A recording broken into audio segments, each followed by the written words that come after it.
Okay guys, so today we're going to be talking about a basic networking infrastructure. And I'm not going to go into too much details. I just want to give you an overview of how most devices work. And when I say devices, I'm talking about internet connected or a small network connected device. And here in this diagram, if you look on the top left here, we have a server. And that's where we're going to begin. Just about every single device that is connected to something has to reach out to a server. A server is simply a device that allows a client or something connecting to it to be allowed to use a certain resource. And by this, I will use the example of a cell phone. Without your cell phone provider, you would not be able to make a phone call. You would not be able to access the internet. You would not be able to connect to a network. Okay? I'm pretty sure you've heard these terms before, but I'll go a little bit deeper so you understand how these things work. And if you're looking at the diagram and you're seeing the lines going, upwards to the switch from the client, you're seeing the lines going upwards, and then you're seeing a left and right at the top here, where one goes to the server on the left and the other one goes to the router on the right, which then connects to your ISP and then to the cloud or to the internet. So the server, again, is what's called a resource aggregator. And a resource aggregator simply hosts or gives access to certain resources, and it can be restricted or expanded based on what's called the administrator's rules, right? And the administrator is simply the person who manages and gives access to certain resources or takes away that access. So in this case, if you're in an office environment, most likely there is a server somewhere. Sometimes the server is in the office and sometimes that server is on the internet. In this case, we're looking at a server locally in a business office. And a server does many things like allow a printer access to the client devices, or the client devices access to the printer.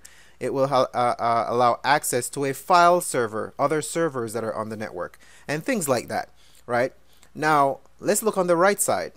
If a client machine or a client device needs to connect to the internet, then the server can also route the traffic through the router in order to give access to the internet. And in this case, if a client needs to connect to the internet, we can configure this through a switch or through a router that will allow for what's called DNS access. And DNS access is simply routing domain names or domain name services through that server and allowing or denying access. And this can also, again, be done through a switch. Now, once a client device is allowed out through the internet, the signal or the internet packet or the request coming from the client goes through the internet service provider or the ISP. And the ISP is generally not blocking any traffic. Most likely they're surveilling the traffic to see what exactly you're transmitting through their services, but generally they do not block anything. They do not restrict access. Whatever you get yourself into, that's your problem. All they do is provide access to the internet or to the cloud.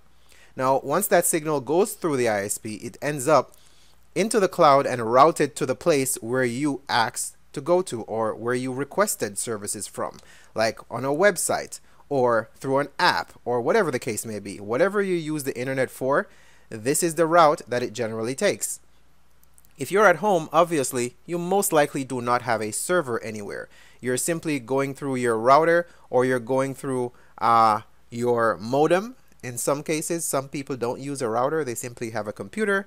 They don't need wireless access, so they don't use a router, right? But most likely you have a router at home. The router connects to a modem, and the modem then connects to the internet service provider. All right, so the router's job in most cases is to split your internet connection into different signals, right? It splits the connection into multiple ports that you can plug in different devices. Just like you see on that switch, you can connect different devices to a single device. So it is aggregating or it is multiplexing all of those connections into one single connection, connecting to either an ISP or to a modem or some other device that allows you to connect to the internet service provider. Okay? Now, in an office environment, most likely you would need a switch. A switch is simply I guess you can simplify it to say it's a router that allows more devices to connect to that single device. For example, if you had 25 or 30 computers in an office, you need to be connecting those computers most likely directly via a physical cable, and in order to get that many connections, you would need a very high powered switch, like a 24 port or a 36 port switch, depending on the amount of devices that you have. And in some cases, a single switch is not enough. So you would have what's called a rack, like a switch rack, right? You have maybe 2, 3, 4, 5, even 10 switches working in conjunction, connecting to a backend switch, and then from there it is then routed through the internet and so forth. So that's a little bit more complicated, but in this simple setup, you have 3 client computers, you have a networked printer, and you also have a personal device like a cell phone or any other handheld device that you may need to connect, and usually it is by a wireless signal. This connection here is just showing that this small device is connecting to the switch or a router. Now, the client computers are connected to the switch, and then they're also routed depending on the request. And this is how just about every single interconnected device works. If you're connecting to the internet, or if you're connecting to a server, or if you are accessing some kind of service through an app, this is how things work. You cannot have a cell phone just work by itself. Okay? Obviously, we can use a SIM card, right, to connect to a cell phone network, or we can use, sometimes they have a built-in connection like CDMA. It doesn't require a SIM card in most cases. You can simply just connect to a roaming signal that's already there, right? But in most cases, if you're going to connect to the internet, you're going to need some other kind of connection, like a physical connection in your home or office in order to get to the internet.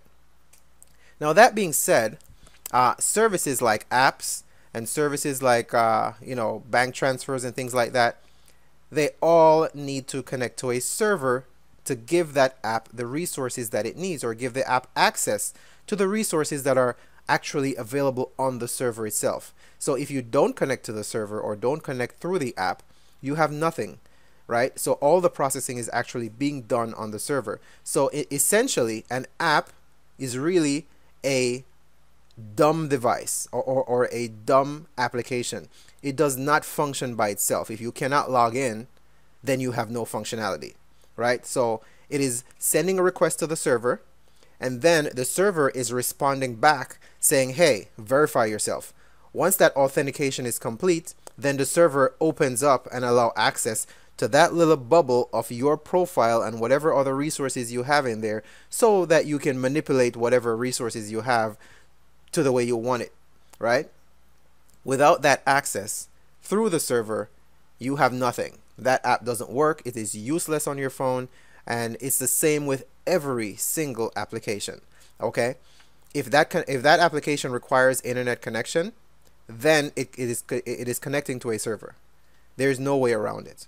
Okay, now there are certain applications that obviously work independently, like games or utilities on your phone that work standalone. You don't need internet connection.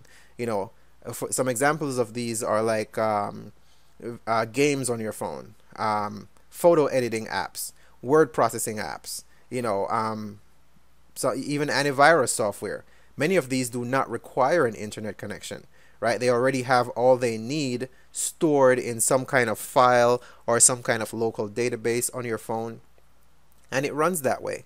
So there are standalone applications, but anything that has to connect to the internet, like Bitcoin, like Cash App, like your banking app, like any kind of multiplayer game or Clash of Clans or anything like that, it is connecting to a server. So Keep that in mind, and that is how you'll get to understand how networking works. I hope this was helpful. If you find this video useful, please share, subscribe, and hit the like button so that I can continue making more videos, and please support the channel. Thank you.